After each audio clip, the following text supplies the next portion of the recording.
Me chamo Roberto Chianca, sou cirurgião plástico aqui em João Pessoa. Hoje, meu forte na minha clínica é a parte estética, cirurgias reparadoras, apesar que a parte estética sempre envolve um componente reparador ali próximo, né? E hoje minha atuação é em pacientes principalmente do sexo feminino, pacientes desde os 16 anos até os seus 80 anos, se tiver saúde. Quando a gente vai falar cirurgia plástica e autoestima, a gente tem que primeiro entender o que é autoestima. Autoestima é um sentimento, é algo que a gente não consegue palpar, algo que a gente não consegue falar. É quando a paciente se olha no espelho e não existe uma dissociação entre o que ela está vendo e o que ela é. A mulher, principalmente pacientes do sexo feminino, elas passam por muitas mudanças e uma delas é a gestação. São alterações fisiológicas que acontecem não só com a mente, mas com o corpo. E essas alterações fisiológicas podem muitas vezes afetar a autoestima. A paciente pode se olhar no espelho e pensar, não sou mais aquela de antes. Então a cirurgia plástica vem aí, chega aí para tentar juntar, unir o que a paciente se entende como mulher e o que ela se apresenta ao se olhar no espelho. Tem uma frase muito interessante que é de Ivo Pitangui, que é um cirurgião plástico extremamente famoso, foi ele que difundiu a cirurgia plástica pelo mundo, que é: o cirurgião plástico é o psicólogo com bisturi nas mãos. E é uma frase que eu utilizo muito na minha rotina, conversando com os meus pacientes, que o cirurgião plástico tem o poder, sim, de alterar não só a imagem da paciente, mas alterar a mente, de ver como essa paciente se enxerga de uma maneira diferente. E isso não é só a médio e longo prazo, é algo que pode acontecer desde o pós-operatório imediato, desde uma conversa, desde o momento que a gente tem um encontro pela primeira vez. É muito interessante porque eu vejo diariamente pacientes vindo ao meu consultório e observo, após a cirurgia, uma mudança de postura. Cirurgia plástica, como eu disse, afeta não só o corpo, mas afeta a mente. É a forma que a paciente se enxerga, relacionamentos interpessoais, o relacionamento com o seu esposo, com seus filhos, relacionamento com as amigas, a forma de se vestir. Então, é algo bem interessante. Eu vejo até a maneira que a paciente se veste no antes é diferente do depois. Tem um caso bem interessante de uma paciente que eu gosto sempre de mencionar. Isso é uma paciente muito especial para mim, uma paciente que eu já operei, inclusive, 2 vezes. Na primeira consulta, ela desabou em lágrimas.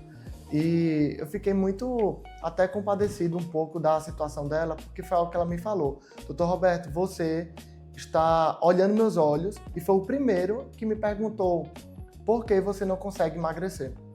O sobrepeso, a obesidade, que muita gente até romantiza, tornou-se algo que para muitos cirurgiões plásticos vê como uma barreira muito grande entre a cirurgia e a obesidade. Não que eu goste ou queira operar pacientes acima do peso, mas às vezes é importante a gente entender o que levou essa paciente a estar naquela situação. Essa paciente era uma paciente que ela estava com IMC alta, era uma paciente obesa, mas todos os cirurgiões que ela passou antes de mim, que foram vários, olharam para ela e apenas pediram para ela perder peso. A partir do momento que eu cheguei para ela e perguntei, mas por que você não está conseguindo chegar a isso? Eu tentei entender um pouco mais o lado dela. Isso já fez ela se desabar em lágrimas, assim, né, e chorar. E o motivo, ela falou: Dr. Roberto, eu tenho uma mama muito volumosa. Essa mama muito volumosa não só afeta a mim, mas afeta o meu dia a dia, a minha rotina. Eu não consigo, por exemplo, usar uma roupa, um top apertado para ir para academia. Eu não consigo fazer um exercício de aeróbico, algum exercício com alto impacto. Então, o volume das mamas estava sendo muito mais prejudicial para a paciente do que a obesidade.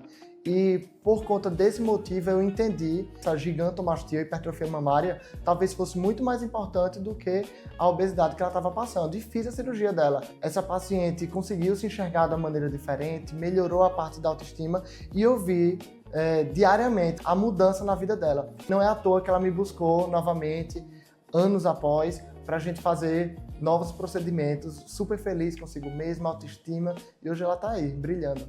Uma coisa que eu consigo identificar na primeira consulta é para quem essa paciente está fazendo a cirurgia. É para ela mesma? É para outro? Porque quando a paciente faz a cirurgia para si mesmo, tem como objetivo melhorar a sua autoestima, se ver melhor no espelho, essa paciente está fazendo a escolha correta. quando a paciente está fazendo a cirurgia para o outro, seja para o esposo, seja para as amigas, seja para internet, rede social, aí já existe um problema muito grande. Essa paciente não está pronta para fazer cirurgia plástica. E hoje, esse feeling a gente vai adquirindo ao longo dos anos, os anos vão se passando e hoje eu já consigo identificar aquela paciente que está pronta para fazer uma cirurgia ou não. Eu costumo dizer para os meus pacientes que a gente não escolhe o procedimento, é o procedimento que escolhe o paciente. Então, baseado no que a paciente apresenta como incômodo, como alguma queixa, a gente vai definir qual é o procedimento adequado. Então, não existe um procedimento melhor que outro. Existe o procedimento correto para aquilo que a paciente está buscando. Uma coisa muito comum é a nova técnica, a técnica Preservé. Chegou no mercado há um ano aqui no Brasil e é uma técnica que tem a ideia de preservar tecidos. Quanto menor for a cicatriz, quanto menos tecidos forem lesados com a cirurgia, quanto mais rápido for a recuperação da paciente, melhor. Mas essa técnica Preservé não é aplicada a todos os pacientes. Pacientes que estão buscando, por exemplo, uma mama muito marcada, uma mama muito artificial, a técnica Preservé não é a técnica indicada. Preservé tem como objetivo aumentar o volume das mamas de uma maneira mais elegante, de uma maneira mais natural. E quando a gente está pensando em naturalidade, a gente está pensando na anatomia da mama. O nosso corpo, ele, como diz Leonardo da Vinci, ele não é um corpo geométrico, ele é um corpo orgânico. E a mama obedece o princípio da organicidade.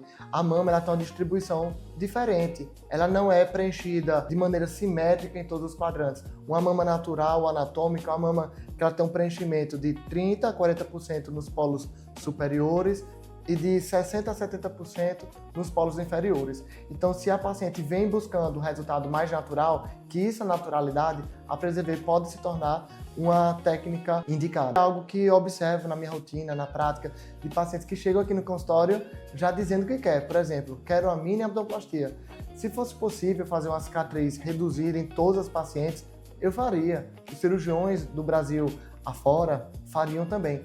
Mas o que define o tamanho da cicatriz, a técnica indicada, são as características individuais de cada paciente. Muitas pacientes que chegam no consultório chegam com a palavra medo. É o que impede a gente de avançar, impede a gente de alcançar sonhos. E cirurgia plástica é algo que eu costumo dizer que é algo extremamente seguro. A gente só consegue vencer o medo passando por ele. A gente só consegue vencer o medo ganhando conhecimento a respeito do assunto.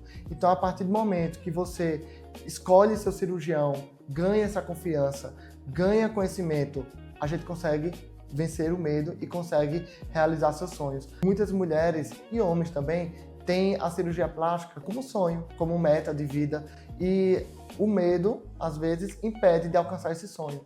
Então, medo é natural, o medo é normal, mas a gente não pode deixar o medo vencer a gente.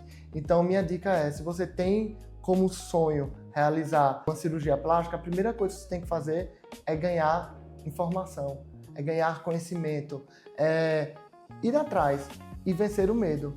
E não deixar o medo atrapalhar toda a sua vida.